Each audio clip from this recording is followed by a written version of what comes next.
5박 7일 동안 런던, 뉴욕, 토론토, 오타와 4개 도시를 다니면서 많은 일정을 소화를 했습니다.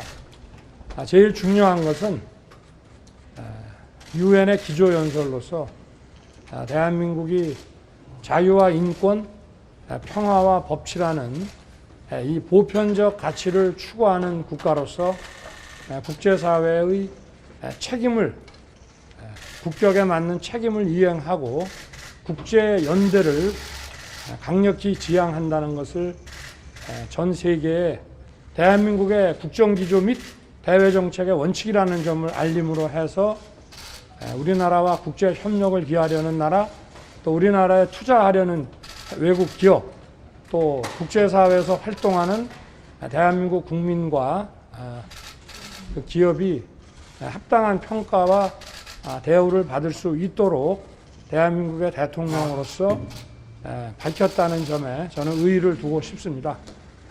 그리고 이번 그 순방의 또 하나의 그 코드는 디지털입니다. 지금 미국에서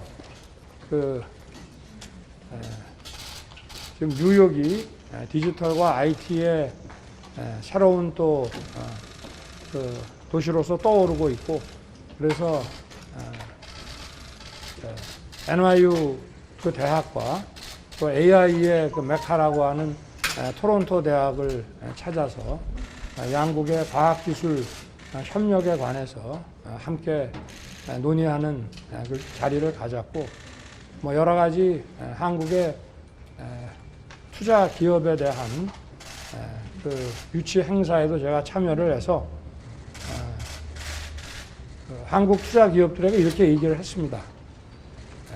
다국적 기업이나 전 세계 다양한 곳에서 사업을 벌이고 있는 그 기업들이 우리나라에 투자해주면 우리나라에 일자리만 생기는 것이 아니라 대한민국 정부 역시도 다른 국가들과 경쟁함으로써 대한민국 정부가 더 유능한 정부가 되고 규제 개혁이 더 글로벌 스탠다드에 맞춰갈 수 있다.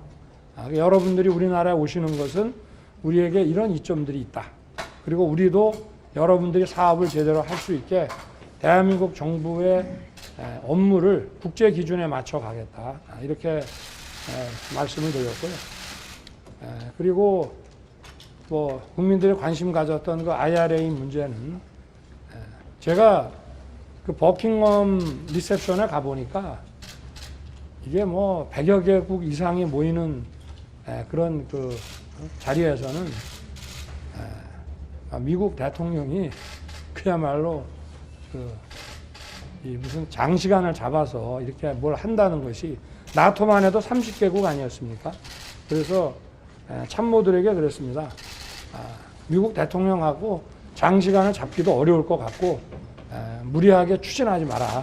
그 대신 장관 베이스에서 그리고 양국의 NSC 베이스에서 더 디테일하게 빨리 논의를 해가지고 그 바이든 대통령과는 최종 컨펌만 하기로 하자. 그렇게 해서 IRA 문제에 대해서도 우리 대한민국의 입장을 바이든 대통령이 충분히 이해하고 있다는 것을 제가 확인을 했고, 하여튼 긍정적인 방향으로 우리 기업에만 그 별도의 불이익이 가지 않도록 협의해 나가기로 했습니다. 나머지는 저 발표한 바와 마찬가지고요. 그리고 기시다 수상과의 이번에 세 번째 정상회담을 가졌는데요. 나토에서 AP4하고 하고 또 한미일 3자 정상회담을 했고, 이번에는 양자로 했습니다마는 한일 관계는 한 번에 이렇게 한 술에 배부를 수 있는 그런 관계는 아닙니다. 지금 지난 정부에서 한일 관계가 너무 좀 관계가 많이 퇴조를 했고, 그래서 일본 내의 또 여론도 있고 우리 국민들의 여론도 있고 이 양국 국민들의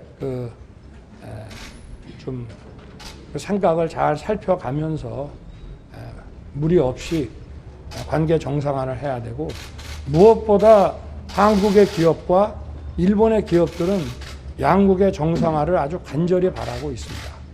한일 관계가 정상화가 되면 양국 기업들이 상호 투자를 함으로써 아마 일본과 한국 양쪽에 일자리도 더 늘 것이고 양국의 그 성장에 저는 도움이 될 것이라고 확신합니다. 그래서 앞으로 어떠한 어려움이 있더라도 한일 관계의 정상화는 좀 더 강력하게 추진해 나갈 생각입니다. 전 세계의 한 두세 개 초강대국을 제외하고는 자국 국민들의 그 생명과 안전을 자국의 능력만으로 온전하게 지킬 수 있는 국가는 없습니다. 그래서 자국 국민의 그 생명과 안전을 지키는 데는 동맹이 필수적입니다. 그런데 사실과 다른 보도로서 이 동맹을 훼손한다는 것은 국민을 굉장히 위험에 빠뜨리는 일이다. 그 부분을 먼저 얘기하고 싶고요. 그와 관련한 나머지 얘기들은 먼저 이 부분에 대한 진상이라든가 이런 것들이 더 확실하게 밝혀져야 된다고 저는 생각합니다.